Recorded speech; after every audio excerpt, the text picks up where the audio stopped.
Hello everyone, আমি পায়েল চলে এসেছি নতুন একটা ব্লগ নিয়ে। তোমরা সবাই কেমন আছো? আশা করি বড় মায়ের কৃপায় সবাই ভালোই আছো, আর আমিও খুব ভালো আছি। আমি সকালে ঘুম থেকে উঠেই আগে চলে আসলাম ছেলের স্কুলের টিফিন বানানোর জন্য। তো আমি আজকে বানাবো সুজি। তো প্রথমে কড়াইটা একটু গরম করে একটু ঘি দিয়ে দিলাম, দিয়ে আমি একটু সুজি দিয়ে দিলাম।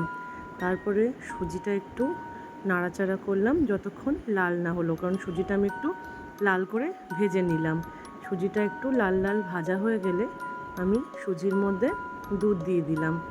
দুধটা দিয়ে একটু নাড়াচাড়া করে যখন একটু দুধটা একটু কমে গেল, তখন আমি এর মধ্যে সামান্য একটু নুন দিয়ে দিলাম। নুনটা দিয়ে একটু নাড়াচাড়া করে আমি এর মধ্যে গুড়ের গুঁড়ো দিয়ে দিলাম, কারণ আমি টুটুকে চিনিটা খাওয়াই না। তো আমি কোনো মিষ্টি টাইপের কিছু করতে গেলে আমি গুড়ের গুঁড়োটাই ইউজ করি। তো একটু গুড়ের গুঁড়ো দিয়ে নাড়িয়ে আমি একটুখানি যখন ড্রাই হয়ে গেল, তো এর মধ্যে আমি একটুখানি ধুয়ে রাখা কাজু কিশমিশ দিলাম, দিয়ে আর একটু নাড়িয়ে পুরো সুজিটা যখন কমপ্লিট হয়ে গেল, তো আমি গ্যাসের ফ্লেমটা বন্ধ করে দিলাম। সুজিটা অলমোস্ট কমপ্লিট। তো সুজি কমপ্লিট করার পর আমি ওর টিফিন বক্সটা রেডি করে নিলাম। ওর মধ্যে একটা লেবু কেটে দিলাম আর একটু সুজি দিয়ে ওর টিফিন বক্সটা আমি রেডি করে দিলাম।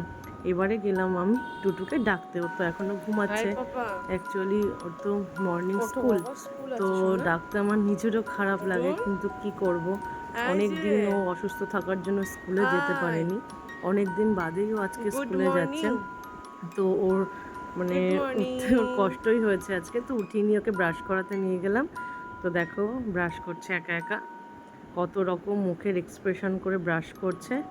দেখো তোমরা একটু, ইস দেখো ব্রাশ করা, দেখো ব্রাশ করা হয়ে গেলে আমি ওকে স্কুলের জন্য রেডি করে দিলাম।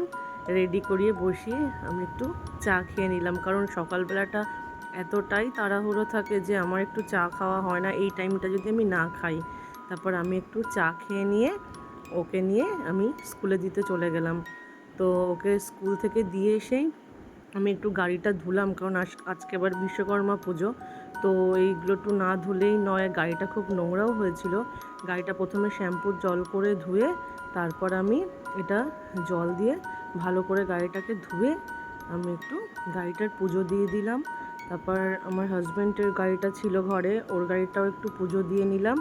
সব ঘরের জিনিসপত্র পুজো দিয়ে তারপর আমি চলে গেলাম ছাদে পুজো দিতে স্নান করে।